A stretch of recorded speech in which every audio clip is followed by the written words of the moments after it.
اچھا سر، عذاب قبر کے اوپر ایک شخص دنیا سے چلا جاتا ہے، قبر میں جاتا ہے، منکر نکیر آتے ہیں، سوالات کا سلسلہ ہوتا ہے، تمام سننے والے اس کو یقیناً جانتے ہوں گے، اور اس کو بشارت مل گئی جنت کی یا جہنم کی۔ تو سر یہ جو قیامت ہے، اب جو قبر کا عذاب ہے اس کے آغاز ہونے کے پیرامیٹرز پھر کیا ہے کہ ایک شخص کا تو ابھی ڈیفائن ہی نہیں ہوا، مطلب میں نے کیا گناہ کیے، میرا حساب ہونا ہے یوم الحساب پہ، تو بغیر حساب اگر میرے اوپر یا کسی بھی انسان کے اوپر جب عذاب شروع ہو جائے گا مرنے کے بعد، تو اس کی بنیاد کیا ہے پھر؟ جی اس کی بنیاد یہ ہے، آپ اس ڈاکٹرن کو سمجھیں۔ بیسیکلی جو لوگ منکرین عذاب قبر ہے نا، پہلی بات ہے کہ امت کی مین سٹریم کا کوئی بھی مکتبہ فکر عذاب قبر کا منکر نہیں ہے، یہ تو آپ کلیئر کر لیں، سنی ہو یا شیعہ ہو یا ان کے جتنے بڑے بڑے اسکول آف تھاٹ ہیں، حنفی، شافعی، مالکی، حنبلی، اثنا عشری، سب کے سب عذاب قبر کو مانتے ہیں۔ اور یہ عذاب قبر کا لفظ جو ہم عموم کے لیے استعمال کرتے ہیں، بیسیکلی عذاب برزخ ہے، ان سین بیریئر۔ وَمِن وَرَائِهِمْ بَرْزَخٌ إِلَى يَوْمِ يُبْعَثُونَ، ان کے مرنے سے لے کر قیامت کے دن اٹھائے جانے تک ایک ان سین بیریئر ہے، جسے عربی میں کہتے ہیں برزخ۔ یہ قبر مٹی کی ڈھیری بھی ہو سکتی ہے، یہ قبر سمندر میں غرق ہونا بھی ہو سکتا ہے، یہ قبر ہواؤں میں راکھ کا بکھرنا بھی ہو سکتا ہے، یہ قبر شیر کے پیٹ میں بھی بن سکتی ہے، یہ قبر صرف استعمال ہوتا ہے ایک استارے کے طور پر۔ اچھا، اب یہ جو ڈاکٹرن کھڑی کی عذاب قبر کے منکرین نے کہ جب تک قیامت کا حساب و کتاب نہیں ہوگا تو اللہ تعالیٰ کی صفت عدل کا تقاضا یہ ہے کہ عذاب بھی سٹارٹ نہ ہو۔ For the sake of argument ہم ایگری کرتے ہیں، بالکل ٹھیک ہے، لیکن ان کی اس ڈاکٹرن کو ہم قرآن سے ہی توڑیں گے۔ قرآن پاک میں اللہ تعالیٰ فرماتا ہے سورہ السجدہ میں، ہم دنیا کی زندگی میں بھی انہیں عذاب دیں گے تاکہ ہماری طرف پلٹ آئیں۔ قرآن تو عذاب کی ایک قسط دنیا میں بھی بتا رہا ہے تاکہ اللہ کی طرف پلٹ آئے۔ اس کو تو کوئی کہہ سکتا ہے کہ یہ تو موت سے پہلے پہلے ہے، ایک الارم دینے کے لیے، بالکل ایگری کیا۔ آگے چلیں، قرآن پاک میں اللہ تعالیٰ نے سورۃ الانعام میں، سورہ النساء میں اور کئی سورتوں میں کہا ہے کہ جب گناہگار لوگوں کی موت کا وقت قریب آتا ہے تو فرشتے ان کے منہ اور پیٹھوں پہ ہتھوڑے مارتے ہیں اور کہتے ہیں نکالو اپنی جانیں اور آؤ اب اس طرف۔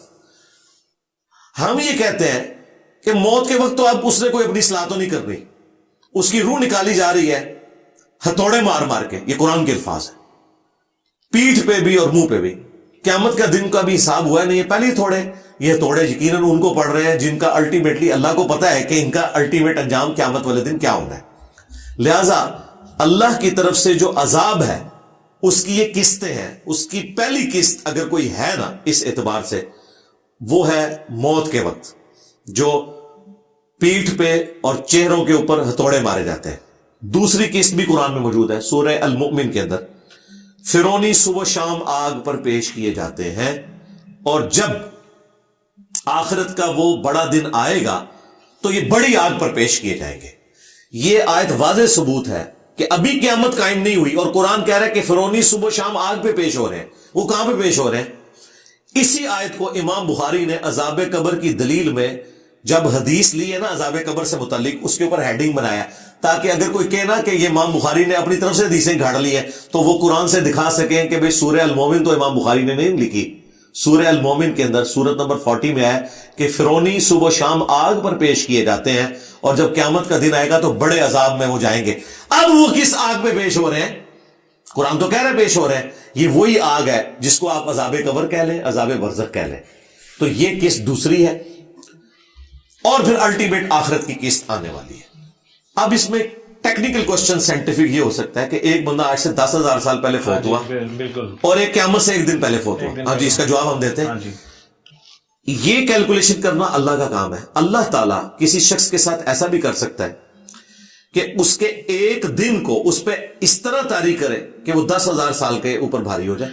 یہ اللہ تعالیٰ کا معاملہ ہے نا، یہ انسان نے تو کیلکولیشن نہیں کرنی ہے۔ ہم کہتے ہیں یہ عذاب کے معاملات، ہم تو کہتے ہیں آپ عذاب قبر کو کیمرے سے دیکھ بھی نہیں سکتے، یہ اس فزیکل ورلڈ کی چیز نہیں ہے۔ اچھا سر، یہاں پہ یہ بھی وضاحت کر دیں کہ یہ قبر جو ہم قبرستان میں دیکھتے ہیں، جی جی یہ اسی قبر کی پھر بات ہو رہی ہے؟ جی اسی قبر کی ہو رہی ہے۔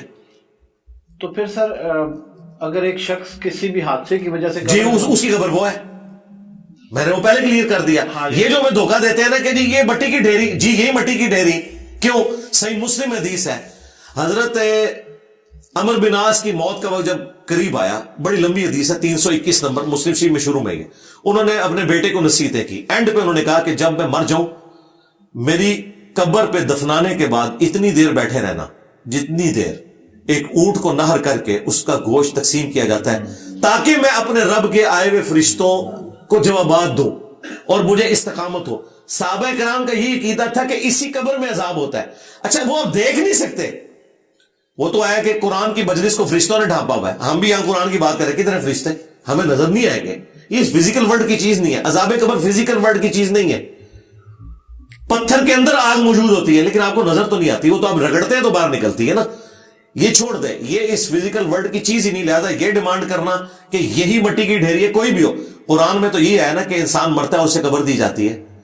حالانکہ اللہ کو پتا تھا کہ ہر بندے کو قبر نہیں ملتی, عموماً بات ہو رہی ہے. اسی طریقے سے صحابہ کرام علیہ رضوان تابعین کو رومن امپائر کی بیٹل فیلڈز میں آگ کے کڑاؤں کے اندر جلایا گیا, وہ روسٹ ہو گئے, ان کے لیے وہی قبر بن گئی ہے. یہ تو اللہ تعالیٰ کا معاملہ ہے. اچھا پھر سورہ توبہ میں اے نبی علیہ السلام آندہ کے بعد مستقبل میں آپ نے نہ تو کسی منافق کا جنازہ پڑھنا ہے اور نہ اس کی قبر پہ جا کے کھڑے ہونا ہے. تو یہ جو قبر والا معاملہ چل رہا ہے اللہ تعالیٰ نے اسے بڑی امپورٹنس دی ہوئی ہے. سر جب قیامت کے دن حساب ہوگا تو یہ پھر کوئی اس کی کہاں کوئی وہ اللہ نے کیلکولیشن کرنی ہے نا جی, کہ کتنا محنت ہو گیا, کتنا رہ گیا. اچھا قیامت میں بھی آ جائے, قیامت میں بھی 50,000 سال کا دن ہے, قرآن میں ہے 50,000 سال کا. اب آپ مجھ سے اگر یہ پوچھیں کہ انجینئر صاحب جس کا حساب پہلے دن پہلی گھڑی میں ہو گیا وہ تو ٹھیک ہے, تو جس کی آخری میں, تو پھر آپ کیا جواب دیں گے؟ کیا قرآن کو وائلیٹ کرنا شروع کر دیں گے؟ آپ کہیں گے کہ بھائی قرآن میں آیا ہوا ہے, میں اس کو اسی طریقے سے مانتا ہوں. اب شکر ہے کہ یہ قرآن میں آیا ہوا ہے, یہ حدیث میں آیا ہوتا تو اس کو بھی تختہ مجنون نے بنا لینا تھا. جن کو جنت کی بشارت ملی ہے وہ پھر جنت والی تمام چیزیں ان کو ملنا شروع ہو جائیں گی. سرکار یہ آپ کی کیلکولیشن ہے ہی نہیں ہے, نہ یہ پیکج آپ نے آفر کرنا ہے, نہ یہ پیکج گورنمنٹ نے آفر کرنا ہے, نہ امریکہ نے دینا ہے, نہ IMF نے دینا ہے, یہ اللہ نے دینا ہے. یہ اللہ کو پتا ہے کہ وہ آخرت کی کیفیت کیا ہے. ہمیں تو ایک دھندلا سا تصور بتایا گیا ہے, ہمیں تو یہ بھی بتایا گیا ہے بخاری مسلم میں کہ 7 قسم کے لوگوں کو اللہ کے عرش کا سایہ نصیب ہو جائے گا قیامت والے دن میدان محشر میں. ان کی جنت وہیں سے شروع ہو جائے گی. جب اللہ کے عرش کا سایہ مل گیا آپ کو, پھر میدان محشر میں ہونے والے سارے کے سارے کام وہ آپ کے لیے ایک اس تماشائی کے مانند ہے جو پیویلین میں ایئر کنڈیشن کمرے میں بیٹھ کے پسینے میں شرابور کرکٹر کی بیٹنگ دیکھ رہا ہے.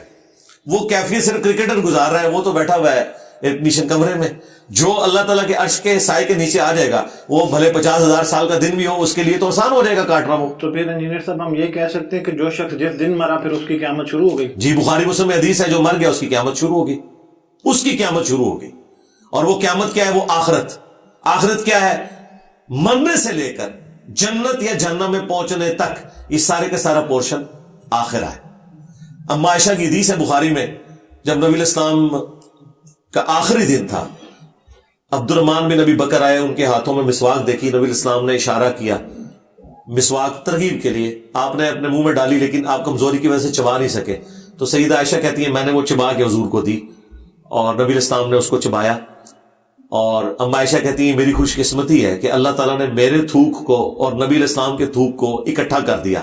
جب آپ نے چبایا اور مجھے دی تو آپ کا لعاب دان میرے منہ میں آیا, اور جب میں نے چبا کے حضور کو واپس کی تو میرا لعاب حضور کے منہ میں گیا. یہ وہ اپنے لیے فخر کی بات کرتی تھی.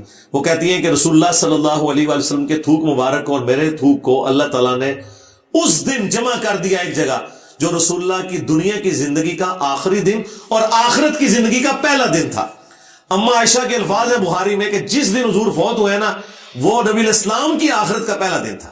مرتے ہی آخرت شروع ہوگی اس بندے کی. تو پھر سر عالم برزخ میں جو روحیں جائیں گی اور پھر وہ دوبارہ واپس پھونکی جائیں گی اور پھر وہ کھڑی ہو کے امتحان دیں گی.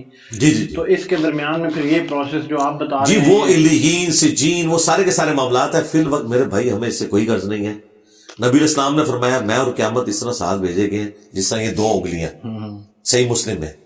اب آپ مجھے کہیں کہ جی صاحب یہ والی 2 انگلیاں حضور نے جوڑی تھیں, یہ والی جوڑی تھیں یا یہ والی جوڑی تھیں. یار نبی علیہ السلام انگلیاں اس لیے نہیں جوڑ رہے تھے کہ آپ یہ بتائیں کہ جوڑی کون سی 2 تھی, وہ اس بات کی تھیم کو بتا رہے تھے. تھیم یہ ہے کہ مرنے سے پہلے آخرت کی تیاری کریں, آپ نے اللہ کو منہ دکھانا ہے, جو اس کے پیغمبر کی تعلیمات ہے آپ اسے فالو کریں, یہ ہے تھی. باقی جو آخرت کے معاملات ہیں وہ ہم آپ کو ٹینیس ڈیٹیل تک خود سے گھاڑ کے نہیں بتائیں گے. میرا مسئلہ یہ ہے کہ میں اتنی بات کرتا ہوں جتنی بکش بات ہے, اس کے بعد میں معاملہ اللہ کے سپورٹ کرتا ہوں, کیونکہ ہمیں اجازت نہیں ہے کہ ہم اس میں تب آزمائی کریں. کئی اسکالرز ہیں جو کرتے ہیں اور لوگ کہتے ہیں دیکھو جی انہوں نے بڑا پوائنٹ بتایا. پوائنٹ کہاں سے بتایا؟ خود بیٹھ کے گھڑا. وہ تو شاعر آپ سے بہتر گھاڑ لیتا ہے, اور سب سے بہتر تو ہالی ووڈ والے گھڑتے ہیں, کیا کچھ نہیں دکھا دیتے. لیکن کیا یہ سپورٹیو ہے؟ قرآن و سنت سے سپورٹڈ ہے یہ؟ تو نہیں. ہم نے تو جو بات کرنی ہے جتنی آئی ہم بتائیں گے کہ یہ ہے. اللہ تعالیٰ اس دنیا میں بھی آپ کو اتنی بڑی چیز دکھاتا ہے. جون جولائی کی گرمیوں میں اگر ملیریا کسی کو ہوا ہو, ٹائیفائڈ, اسے آپ 3 رضائیاں بھی اڑا دینا اسے ٹھنڈ لگتی. ادھر بیٹھے بندوں کو گرمی لگ رہی ہوتی ہے. ایک ہی جگہ پہ 2 مختلف بندوں کے اوپر 2 حالتیں تاری ہوئی ہوئی ہیں. کافر بھی یہ مذاق اڑاتے ہیں. پتا آپ کو کافر کیا کہتے تھے؟ قرآن میں ہے کہ دوزخ میں ہے 19 فرشتے, تو وہ ٹھٹا اڑاتے تھے. وہ کہتے تھے 19 ہیں. ایک کہتا تھا میں پلوان ہوں, 10 تو میں دیکھ لوں گا. دوسرا کہتا تھا باقی 9 میں سنبھال لاں گا. اب مجھے بتائیں اس طرح قرآن کا مذاق اڑانا مشرکین عرب, بھئی وہ 19 پلوان نہیں ہے, 19 فرشتے ہیں. وہ تو ایک فرشتہ بھی ہو, ایک بھی نہ ہو.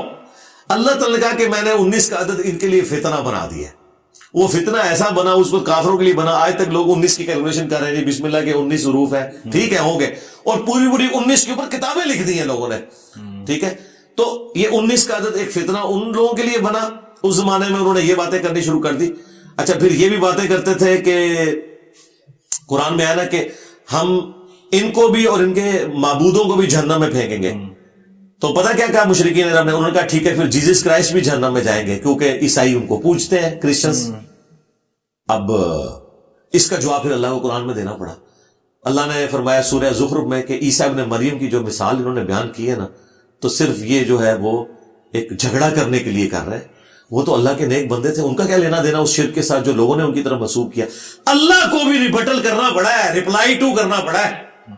حالانکہ اللہ کی بات پرفیکٹ تھی. ہمیں یہ اللہ تعالیٰ ریپلائی نہ بھی کرتا نا, تب بھی ہم نے لوگوں سے کہنا تھا کہ اگر قرآن میں آیا نا کہ ان کے جھوٹے معبود بھی جہنم میں جائیں گے, یعنی بت بھی, اور وہ بت جہنم میں اس لیے نہیں جا رہے کہ بتوں کو عذاب ہو رہا ہے, بتوں کا کیا قصور ہے, صرف ان کی حسرت میں اضافہ کرنے کے لیے کہ ہم انہیں پوچھتے تھے یہ بھی ہمارے ساتھ جہنم میں ہے.